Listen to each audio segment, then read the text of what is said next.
അസ്സലാമലൈക്കും. അൻഷൂസ് വേർഡിൻ്റെ പുതിയൊരു വീഡിയോയിലേക്ക് എല്ലാവർക്കും സ്വാഗതം. അപ്പോൾ ഇന്ന് ചോറും കൂട്ടാനൊന്നും വെക്കണമല്ല കേട്ടോ. അപ്പോൾ ഇന്ന് നമുക്ക് നല്ലൊരു മോട്ടിവേഷൻ ക്ലാസ്സാണ്. അപ്പോൾ ഇത് നമ്മളെ സനുവിൻ്റെ സ്കൂളിൽ ഒരു BRCൻ്റെ ഒരു ടീച്ചർ വന്നിനി കേട്ടോ. രമ്യ എന്നാണ് കേട്ടോ ടീച്ചറുടെ പേര്. അപ്പോൾ അത് ക്ലാസ് എടുക്കണം. അപ്പോൾ നമ്മളിപ്പോൾ എല്ലാ സ്കൂളിലും ഉണ്ടല്ലേ, നമ്മൾ രക്ഷിതാക്കൾ അറിഞ്ഞിരിക്കേണ്ട കാര്യങ്ങൾ പറഞ്ഞാണ്ട് നമുക്കിങ്ങനെ ക്ലാസ് എടുക്കുന്നുണ്ട്. അപ്പോൾ അതേമാതിരിക്കത്തെ ഒരു ക്ലാസ് തന്നെയാണ് കേട്ടോ ഇതും. നമ്മൾ രക്ഷിതാക്കൾ എങ്ങനെ മക്കളോട് പെരുമാറേണ്ടതെന്നും അതനുസരിച്ച് ആ മക്കൾ നമ്മളെ എങ്ങനെയാണ് നമ്മളോട് പെരുമാറണമെന്നൊക്കെ നമുക്ക് ഈ ടീച്ചർ പറഞ്ഞു തരുന്നുണ്ട്. അപ്പോൾ എല്ലാവരും ഒന്ന് വീഡിയോ സ്കിപ്പ് ചെയ്യാതെ കാണണം കേട്ടോ. അപ്പോൾ ഞാൻ ഇത് കുറച്ചേ ഇട്ടിട്ടുള്ളൂ കേട്ടോ. അന്ന് ഒരു 15 മിനിറ്റിൻ്റെ ഒരു വീഡിയോ ആണ് കേട്ടോ അപ്പോൾ അന്ന് ഞാൻ ഇട്ടിരിക്കുന്നത്. അപ്പോൾ ഇതിൻ്റെ ബാക്കി ഇനിയും ഉണ്ട്, ഒരു 30 മിനിറ്റൊക്കെ ഉണ്ട് കേട്ടോ. 1 മണിക്കൂറിൻ്റെ അടുത്തുണ്ട്. പക്ഷേങ്കിൽ ഒക്കെ പാടൊന്നാണ്ട് ഇട്ട് കഴിഞ്ഞാൽ ഇങ്ങൾക്കൊക്കെ ചടപ്പ് പിടിച്ചൂലേ.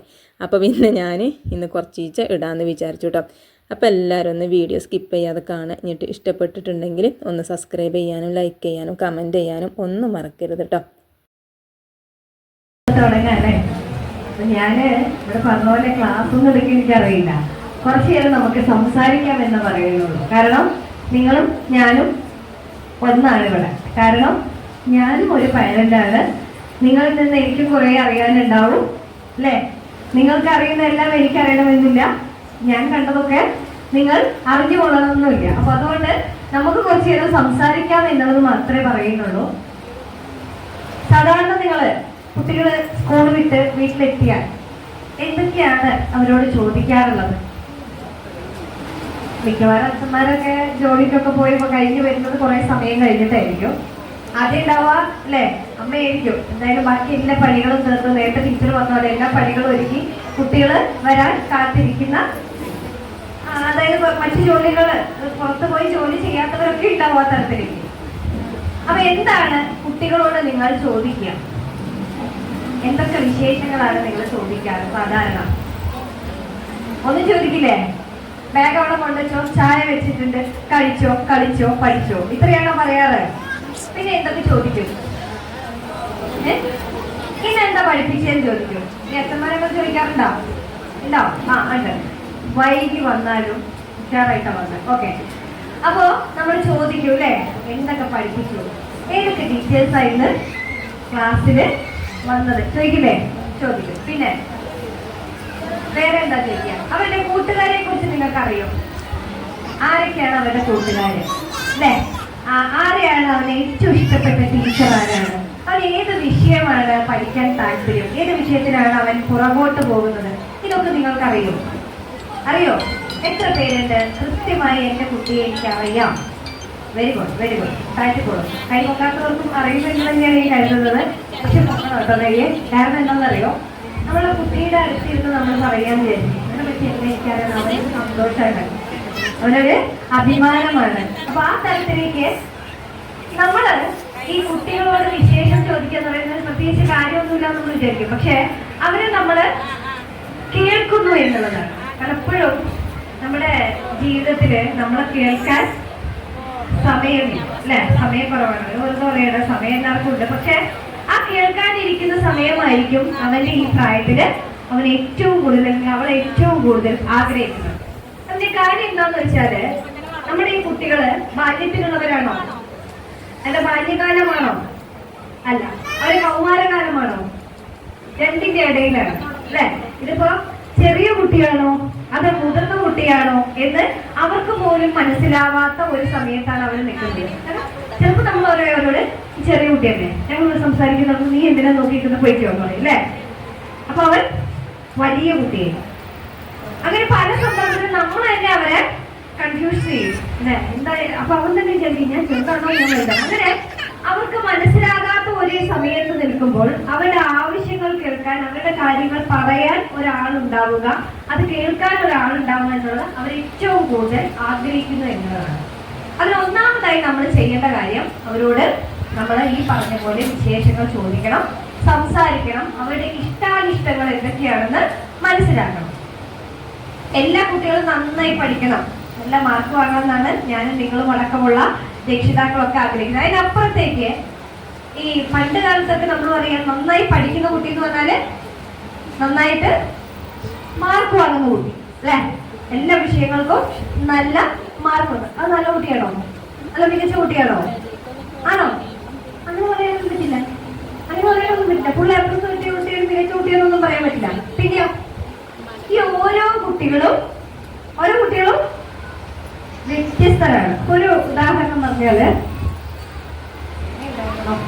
എന്റെ കയ്യിൽ ഒരു പേന, ഈ ഒരു പേന ഞാൻ തന്നാൽ ഇദ്ദേഹം ഈ പേന കൊണ്ട് എന്ത് ചെയ്യും? ടോപ്പ് തുറക്കും, അത്ര ചെയ്യും.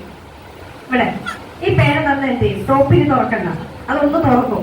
ഇപ്പൊ തുറന്ന പേനയാണ്, എന്ത് ചെയ്യും? എഴുതും. നിങ്ങള് ഇത് പറയരുത്, ഈ പറഞ്ഞതൊന്നും പറയരുത്. നിങ്ങൾ ഈ പേന കൊണ്ട് എന്ത് ചെയ്യും?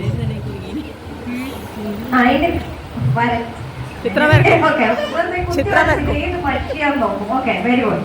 ഇവിടെ എന്തും ചെയ്യാട്ടെ, ഈ പേന ഞാൻ നിങ്ങൾക്ക് സ്വന്തമായിട്ട് തരികയാണ്. എന്തും ചെയ്യാം നിങ്ങൾക്ക് ഇതുകൊണ്ട്.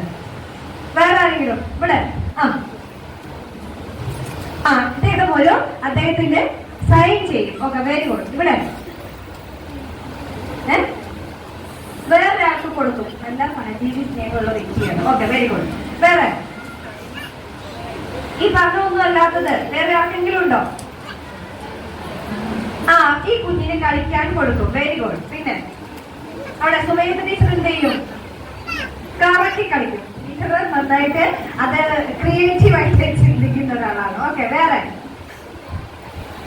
ഞാൻ വേറെ സ്ഥലത്ത് ചോദിച്ചപ്പോ ഞാൻ ചെടി ചൊറിയുമ്പോ വെറുതെ ഇങ്ങനെ ചെവിയുടെ മുകളിൽ വയ്ക്കും. ചില ആളുകൾ പറഞ്ഞു ഇത് ഉപയോഗിച്ച് തലമുടി കിട്ടാം. അറിയോ? അന്ന് എന്തെടുക്കാം. ഓക്കെ, അങ്ങനെ ചിലർ പറഞ്ഞു വലിച്ച ഉപയോഗിക്കും.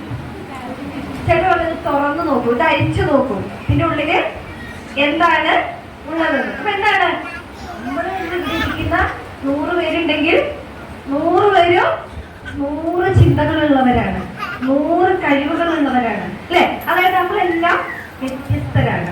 ഇതേ വ്യത്യസ്തരാണ് ആരൊക്കെ? ഈ കുട്ടിയും. ഇത് അപ്പുറത്തിരിക്കുന്ന ആൾ ഫുൾ എപ്ലസ് വാങ്ങി, നീയും വാങ്ങണമെന്നുകൊണ്ട് കാര്യമുണ്ടോ? ഇല്ല. പിന്നെയോ, ആ കുട്ടിയുടെ കഴിവ് എന്താന്ന് മനസ്സിലാവണം. എന്റെ കുട്ടിയുടെ കഴിവ് ഇതാണ് എന്ന് പറയാൻ എത്ര പേർക്ക് കഴിയും? എന്റെ കുട്ടിയുടെ കഴിവുകൾ ഇതാണെന്ന് പറയാൻ എത്ര പേർക്ക് പറയാം? എന്താണ് ഉമ്മ? പറഞ്ഞു. നന്നായി ചിത്രം വരയ്ക്കും. Very good, very good. പിന്നെ ഇവിടെ ചിത്രം വരയ്ക്കും. നിങ്ങൾ ചിത്രം വരയ്ക്കോ? ഇല്ല, എനിക്ക് അങ്ങനെയൊന്നുമില്ല. ചിത്രം വരയ്ക്കും. Very good. ഞാൻ പറയുകയാണെങ്കിൽ എന്റെ മോൻ അവന് നന്നായിട്ട് അതിനെ ശ്രദ്ധിക്കാൻ അറിയും. അതായത് എനിക്ക് വയ്യായിക്കൊക്കെ വന്നാല് ഒരു വെള്ളം എടുത്തു തരാനോ ചായ ഒക്കെ വെച്ച് തരാൻ എന്റെ കുട്ടിക്ക് നന്നായിട്ട് അറിയും. അവൻ നല്ല കുട്ടിയാണോ? അവൻ മികച്ചൊരു കുട്ടിയാണോ? ആണ്, അവൻ മികച്ചൊരു കുട്ടിയാണ്. അവന് ഫുൾ എ പ്ലസ് വേണമെന്നില്ല. അതായത് ഒരാളെ വീട് കിടക്കുമ്പോ നോക്കാതെ പോന്നിട്ട് ഫുൾ എ പ്ലസ് പറഞ്ഞുള്ള കാര്യമില്ലോ, കുട്ടി കാര്യമില്ല. ആ തരത്തിൽ നമ്മുടെ കുട്ടികൾക്ക് വ്യത്യസ്തതകളുണ്ട്. ആ കുട്ടിയുടെ അഭിരുചികൾ എന്താണെന്ന് കൃത്യമായി കണ്ടുപിടിക്കാൻ ഒരു രക്ഷിതാവ് എന്ന നിലയിൽ നമുക്ക് കഴിയുക എന്നുള്ളതാണ് ഒന്നാമത്തെ കാര്യം. അതിലെനിക്ക് തോന്നുന്നു നിങ്ങൾ എല്ലാവരും വിജയിച്ചിരിക്കുന്നു, അല്ലെ? വിജയിച്ചു കഴിഞ്ഞാൽ നമ്മൾ എന്ത് ചെയ്യും? വിജയിച്ചാൽ എന്താണ്? നമുക്കൊരു സന്തോഷമാണ്, അല്ലെ? സന്തോഷം വരുമ്പോൾ നിങ്ങൾ എന്ത് ചെയ്യും? സന്തോഷം വരുന്ന സാധാരണ എന്താ ചെയ്യാ? ഒന്നും ചിരിക്കും. ഇതെല്ലാം കൂടെ ഇങ്ങനെ മൂടി പിടിച്ചിരുന്നിട്ട് എന്താ കാര്യം? എന്താ ഒന്ന് ശരിക്കും നോക്കട്ടെ. നല്ല ഭംഗിയുള്ള സുന്ദരികളും സുന്ദരന്മാരുമായ ചേട്ടന്മാരും ചേച്ചിമാരും അനിയന്മാരും അനിയത്തിമാരും ഒക്കെയാണ്. ഒന്ന് ശരിക്കും നോക്കട്ടെ. ഇങ്ങനെ ശരിക്കും അപ്പൊ നമുക്ക് കുറച്ചു നേരം സംസാരിക്കാനുള്ള ഒരു ഇടമായിട്ടാണ് ഞാനിത് പറഞ്ഞത്. ഇനി നമുക്കറിയാം നമ്മുടെ കുട്ടികള്, എനിക്ക് ആ പുറകിലേക്കൊന്നും കാണുന്നില്ല കേട്ടോ. നിങ്ങൾ എന്നെ കേൾക്കുന്നുണ്ടല്ലോ അല്ലേ? എനിക്ക് അങ്ങോട്ടൊന്നും കാണുന്നില്ല. ഒക്കെ ഒരു ഭംഗിയ കാഴ്ചകളാണ്. കണ്ണട കൊണ്ടുവരാൻ മറന്നുപോയി. ഓക്കെ, അപ്പോ നമ്മള് നേരത്തെ പറഞ്ഞ പോലെ സംസാരത്തിലാണ് തുടങ്ങിയത്. കടമനിട്ട് പറയുന്നത് എന്തെങ്കിലും നല്ല 4-5 വാക്കുകൾ ഓതുക. കസ്തൂരി പോൽ മണക്കട്ടെ വാക്കുകൾ, കർപ്പൂര ദീപങ്ങളാകട്ടെ കണ്ണുകൾ. സംസാരിക്കുമ്പോൾ നമ്മൾക്ക് ഒരാൾക്ക് ഇഷ്ടമുള്ളൊരു കാര്യം പറയാനില്ല. നമ്മൾ എങ്ങനെയാണ് നോക്കുക? ഇവിടെ ചിലരൊക്കെ നന്നായിട്ട് എന്നെ നോക്കുന്നുണ്ട്, കണ്ണുകൾ വിടർന്നിട്ടുണ്ട്, അല്ലെ? ചെറിയൊരു ചിരിയൊക്കെ വരുന്നുണ്ട്. അതേസമയം നമുക്ക് ഇഷ്ടമില്ലാത്ത കാര്യമാണെങ്കിലോ അതിനൊന്ന് പറഞ്ഞിട്ട് പോയാൽ മതിയായിരുന്നു അല്ലേ? ഇങ്ങനെ തോന്നില്ലേ? ഈ കുട്ടികളെ നമ്മളെടുത്ത് ഈ കാര്യങ്ങൾ പറയാനുള്ള ഫീലാണ്. എനിക്ക് സംഭവിച്ചിട്ടുണ്ട് കേട്ടോ. ചില സമയത്തൊക്കെ നമ്മൾ പല തിരക്കുകളിലായിരിക്കും. ഇവര് പറയുന്നതൊക്കെ ഞാൻ മൂളും. ഇവര് വേറെ എന്തൊക്കെയോ കാര്യങ്ങളാണ് സാധിച്ചു പോകുന്നത്. അപ്പൊ നമ്മൾ ശ്രദ്ധിക്കുന്നില്ല എന്ന് കാണുമ്പോൾ അവര് മറ്റു പലതരം. അപ്പൊ നമുക്ക് എപ്പോഴാണ് ഈ ശ്രദ്ധിക്കാൻ സമയമില്ലാതായത്? നമ്മുടെ കയ്യിൽ വേറൊരു സാധനം വന്നോണ്ടാണ്. എന്താ വന്നേ? അത് പൊക്കി കാണിക്കും. ഇതൊക്കെ അറിയാം അല്ലേ? ഇതൊക്കെ ഇല്ലാതെ നടക്കില്ല. പറ്റുമോ? നിങ്ങൾക്ക് ഒരു 15 മിനിറ്റ് അത് മാറ്റി വെച്ചിട്ട് വീട്ടിലിരിക്കാൻ പറ്റുമോ? ഇല്ല, എനിക്ക് പറ്റില്ല. കാരണം നമ്മൾ അതിനോട് ചേർന്നു. ഈ കുട്ടികളോടൊന്ന് മാറ്റിയൊക്കെ പറയാൻ പറ്റുമോ? ഒരു സമയത്ത് നമ്മളാണ് അവർക്ക് ഇത് കൈ കൊടുത്തത്. അതായത് ഈ കുട്ടികളും നമ്മളും തമ്മിൽ വലിയൊരു വ്യത്യാസമുണ്ട്. നമ്മളുടെ ബുദ്ധി നിന്നിടത്ത് നിന്ന് ബുദ്ധി ആരംഭിച്ചവരെ ഈ കുട്ടികൾ. അതായത് നമ്മളെക്കാൾ 3 ഇരട്ടി ബുദ്ധിയാണ് ഇവർക്കുള്ളത്. അതുകൊണ്ടാണ് ഫോണിൽ എന്തെങ്കിലും ഒന്ന് ചെയ്തു തരുമെന്ന് വെച്ചാൽ നമ്മളൊരു മാസത്തിലെ സാധനം അവരൊറ്റ സെക്കൻഡ് കൊണ്ട് ശരിയാക്കി തരും. അത്രത്തോളം ബുദ്ധിയുള്ള കുഞ്ഞുങ്ങളാണ് ഇവർ. ഇവരോട് ഇനി പെട്ടെന്ന് ഇതൊക്കെ മാറ്റി വയ്ക്കുന്നതൊന്നും നടക്കില്ല. അതേസമയം നമുക്കത് നന്നായിട്ട് ഉപയോഗപ്പെടുത്താം. എങ്ങനെ ഉപയോഗപ്പെടുത്താൻ പറ്റും? ഒരു കുഞ്ഞിന്റെ ഒരു നല്ല വാക്യം ഉണ്ടായിരുന്നല്ലോ, ചിലവർക്ക് റെഡിയാവും, ചിലവർക്ക് റെഡിയാവില്ല. ഇന്ത്യന്ന് റെഡി ആയില്ല, നിങ്ങളതൊക്കെ ചിലപ്പോ റെഡിയാവും അല്ലേ?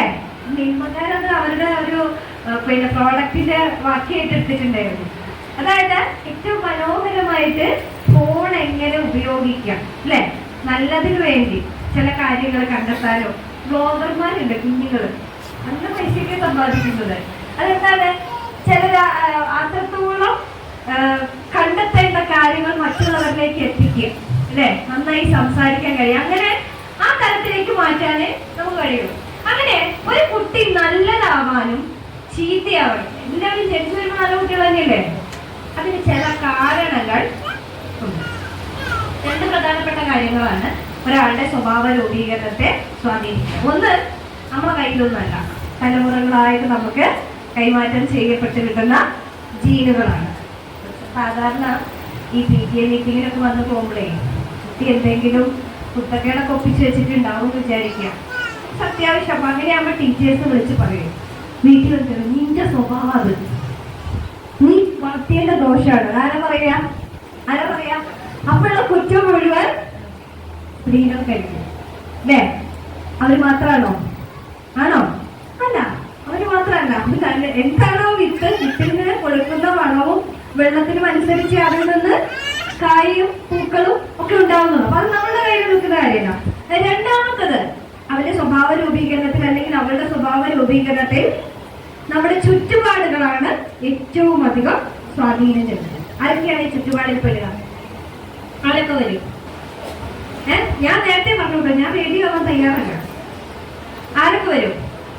അവരുടെ കുടുംബം, പിന്നെ സമൂഹം, അവരുടെ അധ്യാപകർ, അവരുടെ കൂട്ടുകാർ. ഇതൊക്കെ അവർ വളരെയധികം സ്വാധീനിക്കുന്ന അവരുടെ ഘടകങ്ങളാണ്.